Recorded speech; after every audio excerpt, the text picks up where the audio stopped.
अध्यक्ष महोदय बरंच बोलायचंय. आता शिकत सुरुवात झाली. अध्यक्ष महोदय अजून बरेच मुद्दे. अध्यक्ष महोदय दादा बोलणाऱ्यांची संख्या खूप आहे. अध्यक्ष बोलू द्या ना. अध्यक्ष महोदय अध्यक्ष महोदय आम्हाला बोलू द्या. बोलायला चान्स मिळत नाही. दादा लवकर संपवा. बोलणाऱ्यांची सदस्यांची संख्या 5-7 खूप आहे. 2 मुद्दे राहिले. शिक्षणाचे अध्यक्ष महोदय संपवा. शेवट एक मुद्दा घ्या. संपवा. 1 मिनिट अध्यक्ष महोदय 2 मिनिट. अध्यक्ष महोदय 2 मुद्दे. शेवटचा 1 मिनिट. बोला दादा. 2 मुद्दे बोला बोलू द्या ना. संख्या जास्त आहे आव्हाड साहेब. अहो असू द्या ना. घ्या दादा घ्या. बोला 1 मिनिट संपला तुमचा. अध्यक्ष महोदय थोडं समजून घ्या. अध्यक्ष महोदय झालं ना. शिक्षणाचा मुद्दा चालू. संपवा शेवटाचा. अध्यक्ष महोदय बोलू द्या. शेतकऱ्याचा मुद्दा अध्यक्ष महोदय महत्वाचा आहे. थोडक्यात संपवतो. थोडक्यात अध्यक्ष महोदय 2 मिनिटं बोलतो ना. अध्यक्ष महोदय कन्क्लूड करतोय. बघा शेवटचा कागद आहे बघा. सोडला. शेवट अर्थसंकल्पावरील चर्चा. सन्माननीय सदस्य रोहितजी पवार काल वाचलेले घेतलीत नाव. अध्यक्ष महोदय अजून असतील तरी द्या आपण घेऊ. अध्यक्ष महोदय या ठिकाणी मी अर्थसंकल्पावर बोलण्यासाठी इथं उभा आहे. अध्यक्ष महोदय उद्या असं म्हणलं जातं की भीती योग्य नसते. पण अध्यक्ष महोदय या बजेटचं निरीक्षण आपण केलं. या बजेटचं निरीक्षण जर आपण केलं, लोकांशी आपण चर्चा केली, तर कुठंतरी असं आपल्याला जाणवतंय. अध्यक्ष महोदय मला बोलू द्या. अध्यक्ष महोदय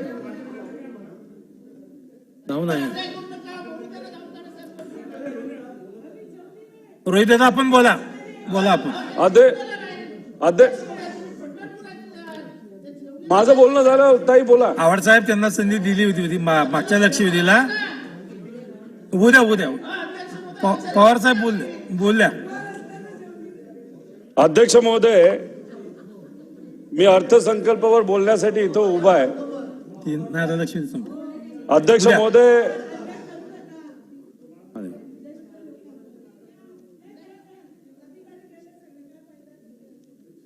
आता ताई तुम्ही जीवण्या तोपर्यंत. ताई जीवण्या असं म्हणलं जातं की भीती योग्य नसते. पण अध्यक्ष महोदय या अर्थसंकल्पाचं निरीक्षण आपण जर केलं, सामान्य लोकांशी आपण जर बोललो, तर हा अर्थसंकल्प बघितल्यानंतर असं कुठेतरी म्हणावं लागेल की डर कभी कभार अच्छा भी होता है. अध्यक्ष महोदय जे आम्ही निरीक्षण केलं आणि लोकांशी बोललो, त्याच्यामधल्या काही गोष्टी आम्ही इथं बोलेल. याच्यामध्ये कुठलाही राजकीय हेतू मनामध्ये ठेवून आम्ही बोलतोय असं नाही. अध्यक्ष महोदय अजितदादांचं भाषण मी ऐकत होतो. अजितदादा मोठे नेते, त्यांचा अभ्यास या विषयाच्या बाबतीत खूप चांगला आहे. त्यांनी सांगितलं हा त्यांचा 10वा अर्थसंकल्प आहे. अध्यक्ष महोदय हा त्यांचा 10वा अर्थसंकल्प असताना सुद्धा त्यांनी एका चांगल्या योजनेला सोलार प्लांट आणि याची एक गोष्ट इथं जाहीर केली, ते म्हणजे जानाई शिरसाई आणि पुरंदर उपसा योजना. अध्यक्ष महोदय अनेक लोकांचं मत होतं हे थोडंसं 5-10 वर्ष पूर्वी झालं असतं तर कदाचित तिथं असताना लोकांना त्याचा फायदा झाला असता. पण या विषयाचं मी स्वागत करतो. नक्कीच येत्या काळामध्ये तिथे असणारी जी जनता आहे, जी 42 गावाची आणि पुरंदरचा काही भाग, त्यांना या योजनेचा फायदा होईल. अध्यक्ष महोदय नागपूर साऊथ वेस्ट मध्ये आपण जर बघितलं तर एक फार मोठे नेते गेल्या वेळेस तिथं खासदार झाले होते, मंत्री झाले होते. गेल्या वेळेस त्यांची लीड त्या नागपूर साऊथ वेस्टची 60,000ची लीड होती. आता ती 30,000वर आलेली. अध्यक्ष महोदय कल्याणमध्ये सुद्धा तिथे असणारे जे खासदार आहेत, गेल्या वेळेसच्या लीडला जर कम्पेअर केलं, जर तुलना केली, तर आता त्यांची लीड 40% कमी झालेली आपण बघू शकतो. अध्यक्ष महोदय महाविकास आघाडीचे 31 खासदार निवडून आले. पैशाचा वापर, गुंडांचा वापर, दबाव तंत्राचा वापर हा खूप मोठ्या प्रमाणात या इलेक्शन मध्ये केला गेला. हे सगळं असताना सुद्धा मी भारताबद्दल महाराष्ट्राबद्दल बोलतो, युक्रेनबद्दल बोलत नाही. कृपा आम्हाला बोलू द्या. अध्यक्ष महोदय, कुठंतरी सरकारमध्ये असणारे जे नेते, जे कुणी धोरण करणारे आहेत, ते खऱ्या अर्थाने इलेक्शनचा रिझल्ट बघितल्यामुळे घाबरलेत असं आपल्याला म्हणावं लागेल. आणि मग त्या भीतीतून हे बजेट कुठेतरी पुढे आलेलं आहे. अध्यक्ष महोदय, इथं अनेक नेत्यांनी या बजेटचं क्रेडिट घेतलं, पण खऱ्या अर्थाने या बजेटचं क्रेडिट जर कोणाला घ्यायचं असेल ते सुद्धा ठराविक योजनेला, तर ते सामान्य स्वाभिमानी लोकांना खऱ्या अर्थाने आपल्या सर्वांना द्यावं लागेल, ज्यांनी लोकसभेमध्ये योग्य असा निर्णय त्या ठिकाणी अध्यक्ष महोदय दिला. अध्यक्ष महोदय, याच्यामध्ये जी पहिली योजना आहे विद्यार्थ्यांना मोफत शिक्षण देण्याची, खरंच स्वागत करण्यासारखी आहे.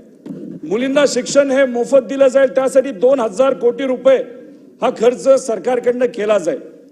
पण अजूनपर्यंत या योजनेला 1 रुपयाची तरतूद सुद्धा त्या ठिकाणी अध्यक्ष महोदय केली गेली नाही. त्याच्यामध्ये अटी काय असतील काय, शेवटी काही नेत्यांना अटीतटी फार आवडतात. त्यामुळे येत्या काळामध्ये त्याच्यामध्ये काय काय कंडिशन टाकले जातील हे बघावे लागतील. मी सरकारला विनंती करतो की कुठल्याही अटी न टाकता सामान्य मुलींना त्या ठिकाणी मदत कशी होईल यासाठी हे 2000 कोटीचा वापर तिथं केला गेला पाहिजे. याच्यामध्ये मेडिकल एज्युकेशन घेतलं काय, इंजिनिअरिंग घेतलं काय, ह्याच्यामध्ये सुद्धा स्पष्टीकरण खऱ्या अर्थाने देण्याची जरूरत आहे.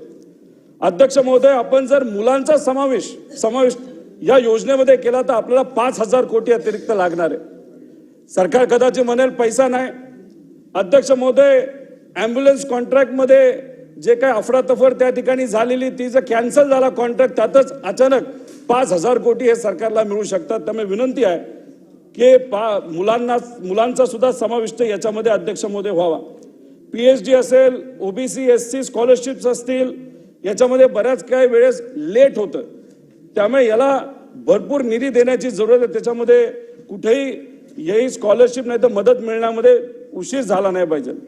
अध्यक्ष महोदय, गॅस सिलेंडर 3 दिले जाणार आहेत. मी अभिनंदन करतो या सरकारचं की त्यांनी मान्य केलं. मोदी साहेबांच्या या केंद्रातल्या सरकारमध्ये सिलेंडर सामान्य लोकांना परवडत नाही, म्हणून राज्य सरकारलीच 3 सिलेंडर तिथं BPL आणि काही घटकांना त्या ठिकाणी ते देत आहेत. चांगली गोष्ट आहे, पण त्याच्यामध्ये सुद्धा कुठेही अटीतटी नसावेत याची दक्षता खऱ्या अर्थाने घेतली पाहिजे. अध्यक्ष महोदय, या कुठल्याही योजनेला तरतूद तिथं केली गेली नाही. असं होऊ नये पुढच्या 15 दिवसात 20 दिवसात तुम्ही रजिस्ट्रेशन करा, तहसीलदारला भेटा, या अधिकाऱ्याला भेटा, त्या अधिकाऱ्याला भेटा, आणि मग नावं तुम्ही नोंदवून घ्या. आणि मग नावं नोंदल्यानंतर इलेक्शनच्या काळामध्ये कदाचित ते असं म्हणतील आमचं जर सरकार आलं तरच आम्ही देऊ, नाही तर देणार नाही. त्यामुळे कुठेतरी पैसा तरी तिथं कुठेतरी दिला पाहिजे. अध्यक्ष महोदय, त्याच्यामध्ये लाडकी बहीण ही योजना अतिशय चांगली योजना आहे. त्याच्यासाठी 10,000 कोटी दिले गेलेत. अध्यक्ष महोदय, आपल्याला माहिती किती महिला असणार आहेत, गुणिले किती रुपये, मग 46,000 कोटी रुपये लागणार असतील, तर तुम्ही 10,000 कोटीच तिथं का दिलेत? मग असं समजायचं का 4 महिने फक्त आपल्याला या योजनेचा फायदा तिथे असणाऱ्या महिलांना द्यायचा आणि मग 4 महिने तो अध्यक्ष महोदय, बरंच बोलायचंय. आता शिकतो सुरुवात झाली. अध्यक्ष महोदय, काल 5 तास थांबलो, आज परत आलेलो आहे. परत 1-2 तास तुम्ही वाढवून द्या. अध्यक्ष महोदय, आता महत्वाचे मुद्दे अध्यक्ष महोदय, याच्यामध्ये आमचं असं मत आहे की याच्यामध्ये पूर्णपणे जी 46,000 कोटीची तरतूद करायला पाहिजे ती तरतूद त्या ठिकाणी अध्यक्ष महोदय कुठेतरी झाली पाहिजे.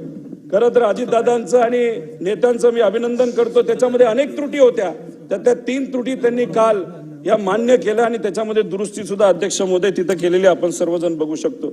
अध्यक्ष महोदय, पण 1500 रुपये प्रति महिना एखाद्या महिलेला पैसे दिले, खऱ्या अर्थाने ती महिला आनंदी होणार आहे का? अध्यक्ष महोदय, 1500 रुपये द्यायचे आणि आपण बोलून मोकळं व्हायचं, असं परिस्थिती अध्यक्ष महोदय आहे का? अध्यक्ष महोदय, या देशामध्ये महिला कुणी वकील आहे, कुणी शिक्षिका आहे, कुणी आमदार आहे, कुणी जिल्हा परिषद सदस्य आहे, कुणी व्यावसायिक आहे, कुणी धुणं भांडी करणारी एखादी महिला आहे, शेतकरी आहे, कष्टकरी आहे. पण शेवटी तेव्हा त्या सर्व जेव्हा घरी जातात त्या गृहिणी असतात. त्यामुळे घरामध्ये जो खर्च असतो तो त्यांना माहीत असतो. खऱ्या अर्थाने आज महिला कुठल्या कारणांमुळे आज अडचणीत आहे, नाहीतर त्यांचा महागाईचा जो अडचण आहे ती खूप मोठी आहे.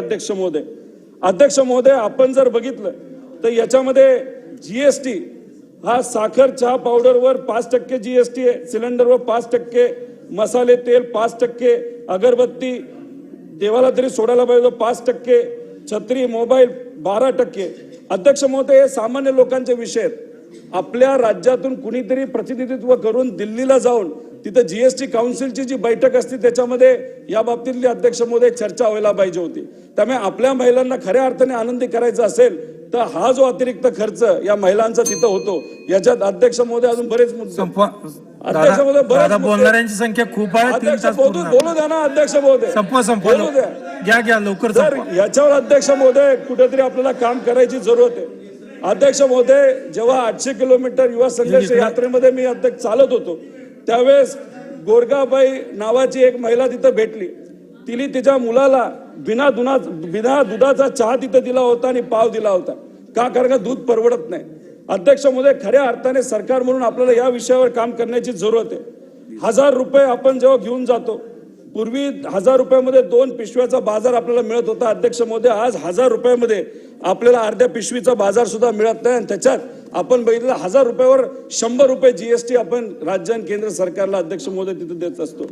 अध्यक्ष महोदय, खऱ्या अर्थाने आपल्या बहिणीला नाही तर मुख्यमंत्री साहेबांच्या नाही तर सगळ्यांच्याच बहिणीला आनंद द्यायचा असेल तर त्या बहिणीचा मुलगा नाही तर मुलगी ज्यांनी डिग्री घेतली आहे, पोस्ट ग्रॅज्युएट झालेत पण नोकरी मिळत नाही, त्यांना जर आपण नोकरी दिली तर कदाचित 1500 रुपये सोडा 20-25 हजार रुपये जे हातामध्ये येणार त्याचं जास्त महत्व आहे अध्यक्ष महोदय. आणि त्याच्यावर खऱ्या अर्थाने आपल्याला काम करण्याची जरूरत आहे. अध्यक्ष महोदय, आमचं एक मत आहे की आज जर आपण परिस्थिती बघितली तर 100 बेरोजगार असतील तर 83% बेरोजगार हे युवा आहेत. त्यामुळे इंडस्ट्रियल पॉलिसीवर आपल्याला काम करण्याची जरूरत आहे. अध्यक्ष महोदय, जे प्रोजेक्ट गुजरातमध्ये गेलेले आहेत ते परत आपल्यापर्यंत कसे येतील याचा एक विचार करण्याची जरूरत आहे. कारण आता असे अनेक मुलं मुली आहेत जे कोणाचे तरी भाऊ आहेत, कोणाची पती आहेत, कोणाचा तरी मुलगा आहे आणि अशा आईला बहिणीला जर खऱ्या अर्थाने आपल्याला आनंदी करायचं असेल तर या मुला मुलींना आपल्याला हाताला काम द्यावं लागेल. आणि त्या 5 नोकऱ्या ज्या गुजरातला गेल्यात त्या परत कशा येतील याचा खऱ्या अर्थाने आपल्याला विचार करण्याची जरूरत आहे. अध्यक्ष महोदय, अनेक महिलांना आज जी स्पर्धा परीक्षेची फी द्यावी लागते 1000 रुपये ती परवडत नाही आणि त्यासाठी काही महिलांनी तर त्यांचं मंगळसूत्र सुद्धा त्या ठिकाणी विकलेलं आहे. अध्यक्ष महोदय, खऱ्या अर्थाने त्या आईला जर आपल्याला आनंदी करायचं असेल तर ती 1000 रुपयाची फी कुठेतरी कमी केली पाहिजे. नाही तर राजस्थानच्या याच्यावर जो 600 रुपयाची पॉलिसी ती आपल्या राज्यामध्ये आणली गेली पाहिजे. अध्यक्ष महोदय, आम्हाला बोलू द्या, बोलायला चान्स मिळत नाही. दादा लवकर संपवा. बोलणाऱ्याची सदस्यांची संख्या 5-7 खूप मिनिटं आहे. अध्यक्ष महोदय, पेपर फुटीच्या बाबतीत सुद्धा एखादी आई कष्ट करून आपल्या मुलाला मुलीला त्या ठिकाणी शिकवत असते, क्लासचा खर्च करते आणि आता पेपर द्यायची वेळ येते, पेपर फुटतो. आमचं नेहमी म्हणणं आलं की पेपर फुटीचा कायदा खऱ्या अर्थाने या राज्यामध्ये आला पाहिजे, तो आणला जात नाही. जशी काच फुटते आणि चुरा होतो तसं या गरीब महिलांचा नाही तर मुला मुलींचा त्या स्वप्नाचा चुरा तिथं अध्यक्ष महोदय होतोय. त्यामुळे खऱ्या अर्थाने जर एखाद्या बहिणीला आनंदी करायचं असेल तर हा पेपर फुटीचा कायदा सुद्धा या महाराष्ट्रामध्ये लवकरात लवकर कसा होईल यासाठी आपल्याला विचार करण्याची जरूरत आहे. 35 लाख विद्यार्थी ही स्पर्धा परीक्षा अध्यक्ष महोदय देतात. मग गेल्या 2 दिवसापासून फेक नरेटिव्ह बोललं जातं. अध्यक्ष महोदय, रिअल नरेटिव्ह असं आहे की या मुला मुलींना खऱ्या अर्थाने अडचणी ती सोडण्याची जरूरत आहे. अध्यक्ष महोदय, याच्याच बरोबर खरं तर मला इथं मगाशी आपले जे उद्योग मंत्री होते त्यांना सांगायचे माझ्या मतदारसंघामध्ये MIDC यावी यासाठी मी प्रयत्न केले. अध्यक्ष महोदय, तिथे असणाऱ्या त्यांच्या ज्या बहिणी आहेत, मुख्यमंत्र्यांच्या बहिणी माझ्या मतदारसंघातल्या त्यांची अपेक्षा होती की माझ्या मतदारसंघामध्ये MIDC यावी आणि त्यांची जी मुलं पुणे मुंबई सारख्या ठिकाणी लांब राहतात, आपल्या पालकांपासून लांब राहतात, त्यांना परत एकदा मतदारसंघामध्ये येऊन काम करण्याची संधी तिथं मिळावी आणि घराच्या जवळच त्यांनी काम करावं या हेतूतून मतदारसंघामध्ये MIDC व्हावी यासाठी मी प्रयत्न अध्यक्ष महोदय करत होतो. पण मग माझ्या मतदारसंघातल्या ज्या त्यांच्या बहिणी आहेत, ज्या आपल्या बहिणी आहेत, त्यांचा आनंदाचा विचार कुणी तिथं केला नाही आणि माझी MIDC त्या ठिकाणी स्थगित केली. आणि जी नवीन MIDC केली असं ते म्हणतात सगळी फॉरेस्ट एरियावर केलेली आहे. फॉरेस्टमध्ये साधं घर आपल्याला बांधता येत नाही अध्यक्ष महोदय. मग हे फसवाफसवीचं जे राजकारण आहे त्याच्यामुळे ज्या महिला खऱ्या अर्थाने आनंद व्हायला पाहिजे त्यांना आज कुठेतरी दुःख होतंय. तर त्यांच्या आनंदाच्या बद्दल अध्यक्ष महोदय कधी आपण विचार करणार. अध्यक्ष महोदय, 2 फक्त मुद्दे राहिले. दोन मुद्दे राहिले. शिक्षणाचे अध्यक्ष महोदय, संपवा. शिक्षणाचं झालं. शेवट एक मुद्दा घ्या आणि दोन संपवा. मुद्दे. एक मिनिट. अध्यक्ष महोदय, दोन एक मुद्दे. मिनिट. अध्यक्ष महोदय, दोन मुद्दे. शेवटचा 1 मिनिट. बोला बोला दादा. दोन मुद्दे, दोन बोला मुद्दे. बोला बोला 1 अध्यक्ष मिनिटात महोदय, संपवा. पुण्यामध्ये आमची एक बहीण जेव्हा त्याच्या मुलीला अंगणवाडीमध्ये घेऊन जाते आणि त्या पोषण आहारामध्ये आळ्या आणि उंदीराची विष्ठा निघते, तर आपल्याला आहे ना, उद्या बोलू द्या ना. संख्या जास्त आहे आव्हाड साहेब. अहो असू द्या ना. घ्या दादा. दादा घ्या. असू द्या ना, बोला अध्यक्ष बोला. महोदय. 1 मिनिट संपला तुमचा. अध्यक्ष महोदय थोडं समजून घ्या. अध्यक्ष महोदय समजून घ्या. घ्या दादा. दादा घ्या. या अंगणवाडीच्या पोषण आहारामध्ये जो आवड साहेब, जेव्हा तुमचा मेलेले आहे साप नंबर आता. निघतात, अध्यक्ष महोदय, त्या ठिकाणी आळ्या निघतात. मग आता त्या आईची अपेक्षा असते सरकारकडनं जे पोषण आहार येतो त्याच्यामध्ये कुठेही काही चुकीचं निघू नये आणि आपल्या मुलीचा नाही तर मुलाचं आरोग्य हे चांगलं असावं. त्या महिलेला खऱ्या अर्थाने आपल्याला आनंदी करण्याची जरूरत आहे. अध्यक्ष महोदय, आपण जर बघितलं तर बहुतांश सामान्य कुटुंबातले जे मुलं आणि मुली हे जिल्हा परिषदेच्या शाळेमध्ये शिकतात. तिथे टॉयलेट नाहीत, खोल्या नाहीत, तिथे ही डिजिटल शाळा नाहीत. अध्यक्ष महोदय, कम्प्युटर नाही. तर मग बजेटमध्ये या गोष्टीकडे सुद्धा कुठेतरी अध्यक्ष महोदय लक्ष देण्याची जरूरत आहे. अध्यक्ष महोदय, काल गणवेशाचा मुद्दा घेतला. आता तिथं बोलत असताना मी म्हणत होतो पॉलिएस्टर हे मुलांसाठी चांगलं नाही. अध्यक्ष महोदय, मुख्यमंत्री साहेब स्वतः कॉटनचे कपडे घालतात. मग मला त्यांना विचारायचं की अध्यक्ष महोदय झालं ना, शिक्षणाचा मुद्दा चालू आहे. संपवा शेवट आता. अध्यक्ष महोदय बोलू द्या. ते स्वतः अध्यक्ष महोदय कॉटनचे कपडे घालतात. आम्ही म्हणत होतो कॉटन थोडंसं महाग आहे. आता हे पॉलिएस्टर आणि हे कॉटन हे थोडंसं महाग आहे. त्याच्यात ते काय म्हणले, एकदम A1 क्वालिटीचे. आम्ही आधीपासून म्हणतोय की ज्या कॉन्ट्रॅक्टरला तुम्ही काम दिले ते महाराष्ट्रातला कॉटन सोडा पॉलिएस्टर आहे. जर त्या माणसाचं जर फॅक्टरी महाराष्ट्रात असली असती तर आपल्या या शेतकऱ्याकडे कॉटन घेऊन कॉटनचे कपडे जर मुलांना मिळाले असते त्याचा फायदा झाला असता. अध्यक्ष महोदय, सगळं कापड हे गुजरातवरून त्या ठिकाणी आणलं गेलं आणि इथं आम्हाला म्हणतात काय तुम्ही कपडे घाला, तुम्हाला युनिफॉर्म, आम्हाला युनिफॉर्म शिवाय त्याचा काही फरक पडत नाही. पण आमचं म्हणणं आहे सामान्य कुटुंबातल्या मुला मुलींना खऱ्या अर्थाने कॉटनचे चांगल्या क्वालिटीचे कपडे द्यायला आपल्याला काय होतं. अध्यक्ष महोदय, सगळ्याच गोष्टीमध्ये आपण जर राजकारण अध्यक्ष महोदय करणार असू ते हे कितपत योग्य. शेतकऱ्याचा मुद्दा अध्यक्ष महोदय महत्वाचा आहे. थोडक्यात संपवतो थोडक्यात अध्यक्ष महोदय. दादा आपल्याला विनंती आहे, बरेचसे सदस्य बोलणार आहेत अजून. 2 मिनिटं बोलतो ना अध्यक्ष महोदय. अध्यक्ष शेवट महोदय, मुद्दा घ्या आणि संपवा. शेतकऱ्यांच्या बाबतीत बोलायचं झालं अध्यक्ष महोदय, कपाशीचा रेट आज किती आहे अध्यक्ष महोदय, सोयाबीनचा रेट किती आहे, कांद्याचा रेट किती आहे. कांद्याचं एक उदाहरण आपल्याला घेतो. आपण एका बाजूला शेतकऱ्याला 5,000 रुपये दिले, वर्षाला 6,000 रुपये दिले, 12,000 रुपये दिले म्हणून आपण खूप खुश होतो. अध्यक्ष महोदय, कांद्याला 10 टन एका एकराला आपण उत्पादन करतो. जेव्हा एक्सपोर्ट केला जातो ना, अचानक थांबवलं जातं, 10 रुपये जेव्हा रेट पडतो तेव्हा 1.5 लाखाचं नुकसान तिथं होतं. आपण 12,000 दिला म्हणून खुश होतो, पण त्या शेतकऱ्याला 12,000 नको, त्याला त्या ठिकाणी 1.5 लाख रुपये अध्यक्ष महोदय पाहिजे. 1 लाख रुपयाची खरेदी केली तर 18% GST भरावा लागतो. आमची एवढीच अपेक्षा आहे की जे केंद्रामध्ये असणारे मोठे भाऊ आहेत, जे निर्णय घेतात एक्सपोर्ट करायचा का इम्पोर्ट करायचा, महाराष्ट्रामध्ये असणारे आमचे जे छोटे 3 भाऊ आहेत त्यांनी कुठेतरी शेतकऱ्याची व्यथा त्या ठिकाणी मांडायला पाहिजे होती. बाबा नो, एक्सपोर्ट थांबू नका, आमचा शेतकरी अडचणीत येणार आहे, सोयाबीन असू नाही तर कुठलाही शेतकरी. पण अध्यक्ष महोदय, या गोष्टी होताना दिसत नाही. दुष्काळाच्या बाबतीत निधी जो मिळाला पाहिजे तो अजूनपर्यंत अध्यक्ष महोदय 12 जिल्ह्याला मिळाला नाही. तर ह्या सगळ्या गोष्टींकडे बघावं लागेल आणि आनंदी खऱ्या अर्थाने सामान्य लोकांना सन्माननीय सदस्य प्रतापजी अध्यक्ष महोदय बोलू द्या की कन्क्लूड करतोय. बघा शेवटचा कागद आहे बघा, सोडला. अध्यक्ष महोदय, शेतकऱ्याला आता खतं मिळत नाही, खतं महाग झालेली आहेत, तर त्या अनुषंगाने सरकारने कुठेतरी विचार करण्याची जरूरत. अध्यक्ष महोदय, माझं एवढंच म्हणणं आहे, शेवटचं कन्क्लूड. 2-3 मिनिटं अध्यक्ष महोदय, शेवटचं घेतोय. अध्यक्ष महोदय, आपल्या ज्या बहिणी, ज्या अंगणवाडी सेविका आहेत, ज्या मदतनीस आहेत, ज्या आशाताई आहेत, ज्या आरोग्य विभागामध्ये काम करतात, नेहमी इथं येऊन त्या आपल्या एक नाथाकडे येतात आणि म्हणतात अपेक्षा असते की माझा हा प्रॉब्लेम सुटला पाहिजे, तो प्रॉब्लेम सुटला पाहिजे. पण त्यांच्या बैठका होतात, दर अधिवेशनामध्ये ते येतात, पण त्यांच्या अडचणी अध्यक्ष महोदय तिथं सुटल्या जात नाही. त्यामुळे CHO आणि ह्यांच्या सुद्धा विषय त्यांना सुद्धा आनंदी आपल्याला करण्याची अध्यक्ष महोदय जरूरत आहे. आणि त्याच्याच बरोबर आमचं एवढंच म्हणणं आहे की सरकार हे असू का ते असू, आपल्या मूलभूत व्यवस्था काय आहेत, खरंच काय लोकांना पाहिजे. 1,500 अध्यक्ष रुपये लोकांना नकोय. त्यांना फक्त जे काही उत्पादन होतं त्याला भाव मिळावा, जे शहरामध्ये राहतात त्यांच्या अडचणी सुटाव्यात आणि त्यांचं सन्माननीय सदस्य प्रतापजी अडसड हे वाढलं पाहिजे. एवढंच आमचं या ठिकाणी